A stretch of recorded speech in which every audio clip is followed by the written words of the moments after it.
the big argument is that for us this is the 1918, 1945 or 1989 moment of our generation.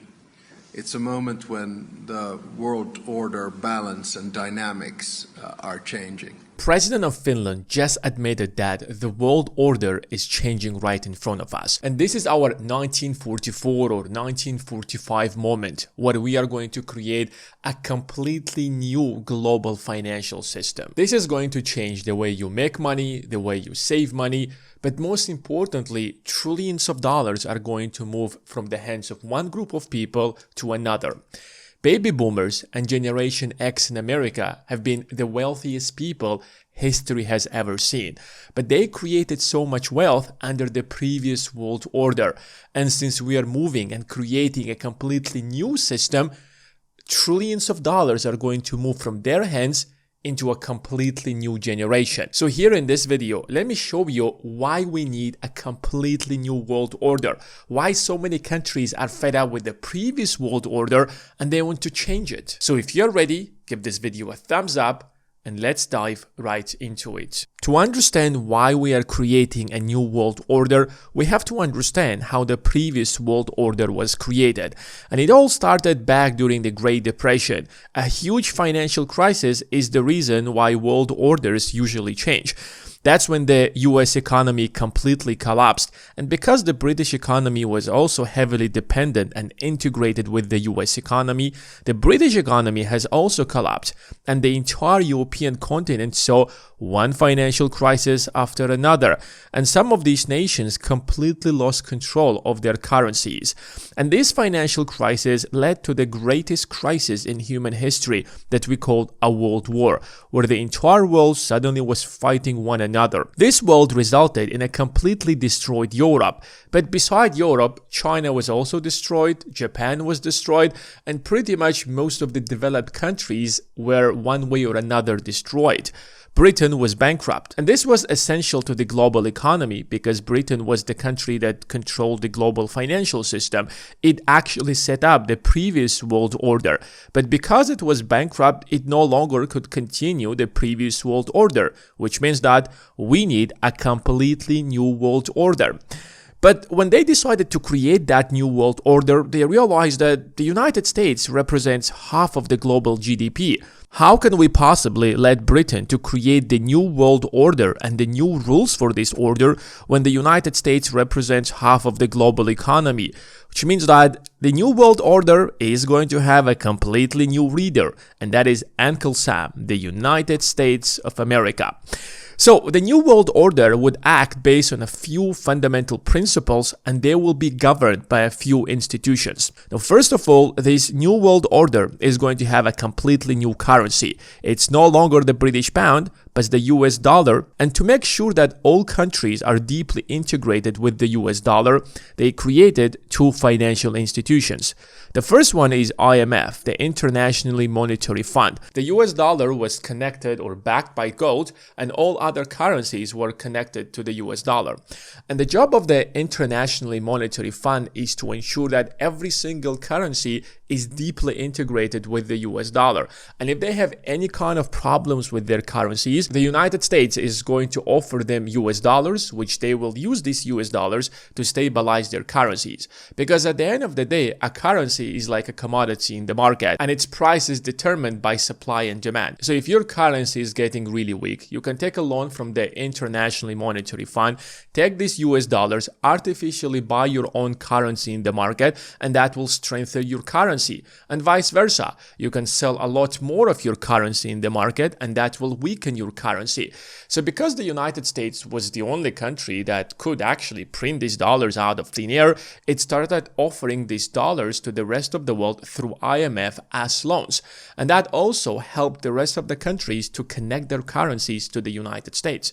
But besides the IMF, they created the World Bank to help countries rebuild their countries. Europe, Japan, China, and other nations which were completely destroyed as a result of World War II.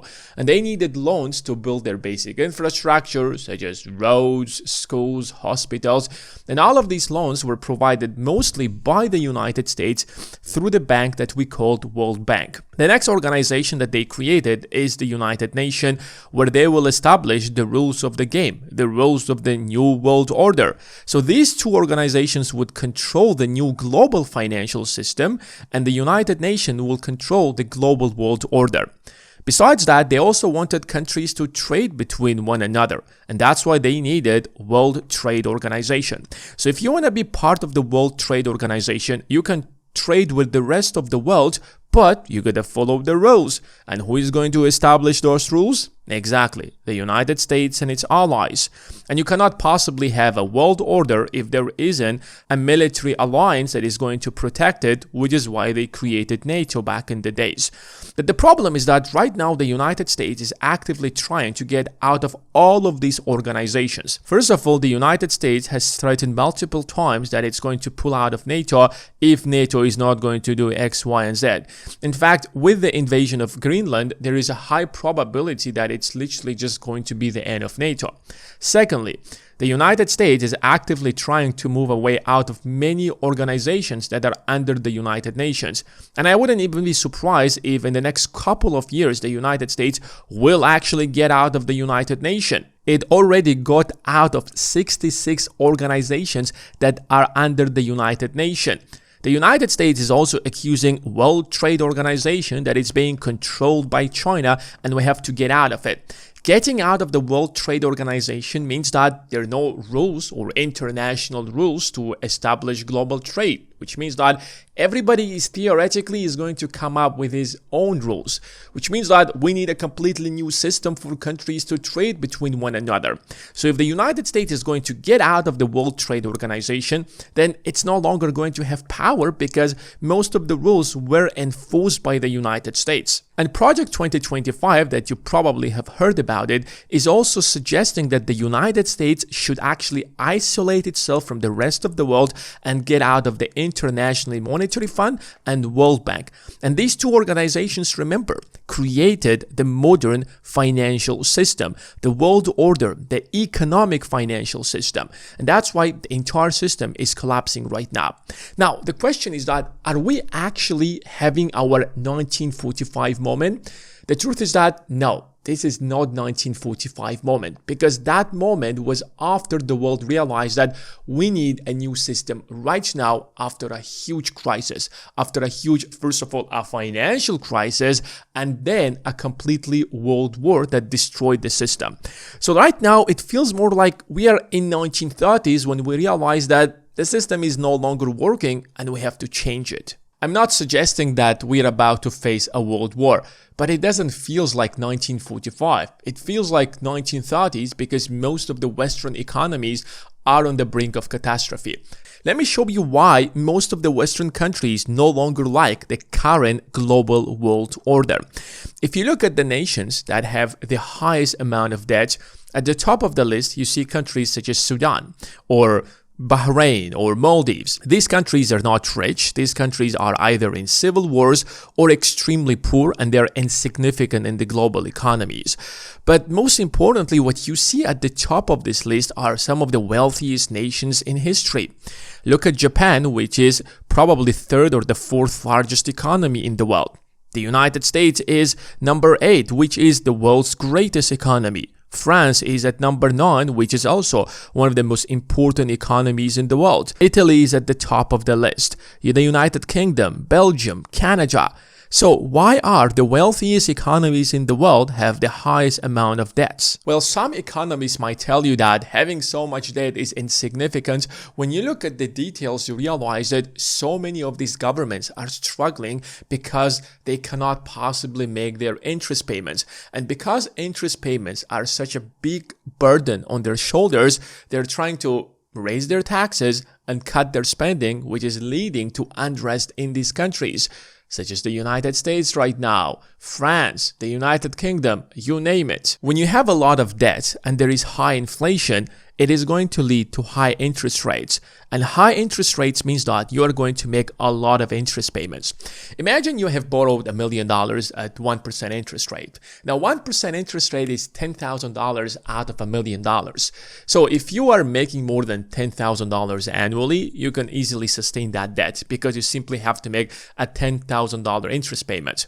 But let's say that your debt expires every single year and you have to expire or refinance that debt every single year. Moving forward a few years later, if inflation is going to rise significantly and banks no longer are going to offer you a loan at 1% interest rate, but rather the new interest rate is going to be 5%, suddenly when you refinance that $1 million loan, your interest payments are going to be $50,000. And if you're not making $50,000, you are going straight into bankruptcy. And that's the dilemma that most of the Western countries have found themselves. Now, inflation in the US has grown to about 8 to 9% by 2022, but since then it has fallen down. However, there is a huge deficit in the government's budget. The revenues for last year were about $5.2 trillion. This seems like astronomical amount of money. But total spending by the US government was $7 trillion. Do you see a problem? These numbers are not adding up. So basically, the US government is borrowing $1.8 trillion to ensure that it can actually fulfill its basic necessities. Why can't the US government just cut the $1.8 trillion? The problem is that out of this $1.8 trillion, $1 trillion of that are simply interest payments. So if you avoid these payments, your economy is suddenly going to default. Imagine you loan money to your friend and your friend the next day tells you that, listen, John, I no longer can pay you back. Are you going to trust him after that? Will you provide him with another loan? Well, of course not. The only reason that you trust him is because he has been making his interest payments all this time. The moment he stops, nobody is going to trust John. Not you, not your neighbors, no one else. But it's not just the United States that is facing such a problem. Look at inflation in France. Prior to 2020, inflation wasn't actually a big deal. It rarely crossed 2%. But in 2022 and 2023, because the global economy is deeply connected, even France had a high inflation, about 6%, or maybe even higher than 6%. And if you look at the government of France, the spending last year was about 1.56 trillion euros. That seems like a lot of money. But the government in total spent 1.7 trillion euros. The total deficit, $140 billion. Total interest payments out of this amount is $60 billion. And if you look at the French government, they don't have an option. If you literally look at the graph over the next 10 years, France is basically going to be bankrupt. If they stop making their interest payments, it is over for the government. But if they actually start cutting social programs on the other side, they are going to have a civil unrest in their country. So the government is not in a position where they can do anything, just like the United States. Let's take a look at another example. The United Kingdom had a high inflation of about 10 or 12% in 2022 and 2023. Government's revenue last year was 1.14 trillion pounds. Total spending, 1.3 trillion pounds. Total deficit, 153 billion pounds. It seems like the government is overspending on people. But why don't the people actually see how the government is taking care of these people? Because the vast majority of this amount is directly going into interest payments, which is 111 billion pounds. And these are just a few examples. It doesn't matter whether you look at Japan, Greece, Italy, you name it. All of these countries have borrowed so much money over the last 20 years, especially after the 2008 financial crisis, when interest rates were insanely low and central banks across the globe started quantitative easing. Quantitative easing is simply a fancy word for printing money. And now all of these countries are in huge debts. They have to make huge interest payments, and they understand that they have fallen into this trap. And over the next 5 to 10 years, they will be making a lot of interest payments, while the rest of the world will be building infrastructure, other projects and will grow their economies. So mathematically, all these other countries that did not fall into this debt trap over the last 20 years will take over these Western countries and the United States. Since we have reached a point of no return, all these countries realize that maybe we need a completely new financial system. Maybe we have to reset the financial system so that it works in the favor of the United States, the United Kingdom, and the rest of the Western countries. But how will they reset the financial system? Most likely, they will simply devalue their currency so that paying off these debts is going to get a lot easier. But it's going to create a fundamental problem because whenever there is debt, there are two sides or two groups of people. On one side, the lender, on the other side, the borrower. When you devalue the currency, the borrower is going to win, but the lender is going to lose. So theoretically, it could actually lead to a huge crisis between the lenders and the borrowers. And if you want to know how to protect yourself during these unusual times, I've created a completely free investing guide that will teach you step by step on how to start investing, how to understand the financial markets, how to read the financial systems, and it's all